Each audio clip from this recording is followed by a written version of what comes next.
waxaad haysataa jaanis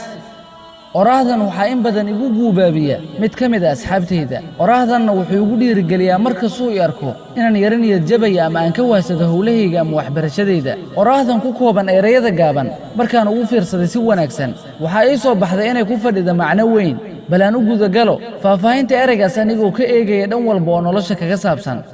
haddii aad ahayd mid rajo weyn ka leh inuu heer ka gaaro waxbarashada balse ay ku soo wajaheen caqabado aad awood ugu yeelan weysay iminka inaad tallaabo horay u qaaddo balse haddana aad ku marmarsiyoonaysa waan duqoobay oo waxba ma baran karo haddaba waxaad haysataa jaanis ogsoonow inay hadda kadib ay dhalan doonaan hadduu allah qadaray ilmo kadibna ay bilaabi doonaan waxbarashada weliba ayagoonan waxba garanaynin marka maxaa kuu diidaya adna inaad hadda u qalab qaadato goobaha waxbarashada haddii aysan wanaagsaneen xiriirka idinka dhexeeya adiga iyo allah hadda wanaaji waa kan ugu muhiimsane salaadaha tuko oo sakada bixi soonkana ha ka tegin iyo wixii la mid ah oo cibaadaadka waajibka ah inaad sunno ku siyaadaysa ma ahan hayseeseejin haddii aad tahay gabar xijaabkii tuurtay oo fasho wuxuu allah ka joog yidhi towbadu waa ay furan tahay intii aysan qoraxdu ka soo bixin gabaldhaca ama intii aysan naftu soo gaarin kalxamaha inta aad nooshahay towbadu waa ay furan tahay ee towbadkeen oo soo iibsa mid buuxinaya shuruudaha xijaabka sharciga ah waxaad haysataa jaanis haddii aad lahayd hami iyo hansare oo aad qorsho soo hagaajinaysay sannado dhaadheer balse uu kaaga halaabay ilbiriqsiyo gudahooda ha rajo dhigin waxaad haysataa jaanis istijaabi inaad neefsan karto oo aad nooshahay haddaba waa jaanistaasi ee ka faa'iidayso oo u dhaqaaq sidii aad mar labaad ugu soo laaban lahayd tartankaagii nolosha iyo hiigsigaagii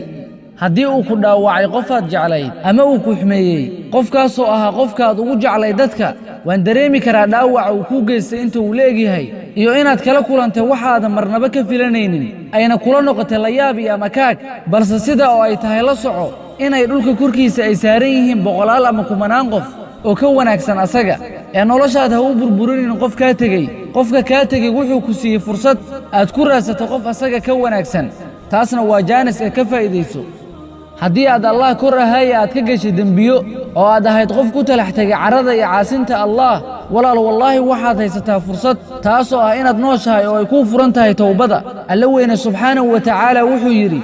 قل يا عبادي الذين أسرفوا على أنفسهم لا تقنطوا من رحمة الله إن الله يغفر الذنوب جميعا إنه هو الغفور الرحيم waxaad dhahdaa nebiyow addoommadayda ku xadgudbay naftoodow ha ka quusanina naxariista allah dhaafa dembiyada dhammaantooda waana dembi dhaaf badana naxariis badan haddii aad tahay arday balse aad awoodi kari weysa inaad wax fahanto ama aad xifdisid marka koowaad ka dheerow waxyaabaha qalbiga madoobeeya oo angejiya oo ay kow ka tahay macaasida iyo munkaraadka heesaha iyo waxyaabaha la midka ah oo badi dikriga alleh qur'aan akhriska iyo ducooyinka nebiga sala allahu calayhi wasallam ka sugnaaday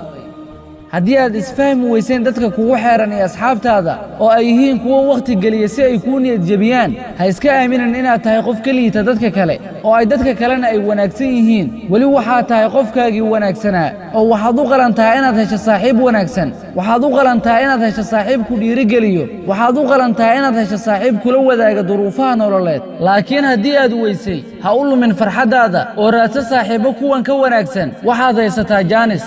haddii aad tahay qof waayaha dhaliila oo keliya arka halka albaab ee ka xirma oo mar walbana dhanka xun wax ka eega maalmaha duruufaha leh aad ku dhex jirtana ay ku badaan inaad iska dhaadhiciso in wax kasta ay adag yihiin inay xun yihiin inaan la qaban karaynin in noloshu madow tahay ogow hadda waxaad haysataa jaanis aad iskaga masixi karta duruufihii iyo maalmihii aad dhaliili jirtay ku dhaqaaq haatan inaad shidatay ilayska qalbigaaga ee aad adigu gacantaada ku demisay u sheeg naftaada shalaydii ee iska xumaysay inay u noqon doonto cashir ay waayaha duruufeed ay ku baratay ha ka quusan raxmadda alleh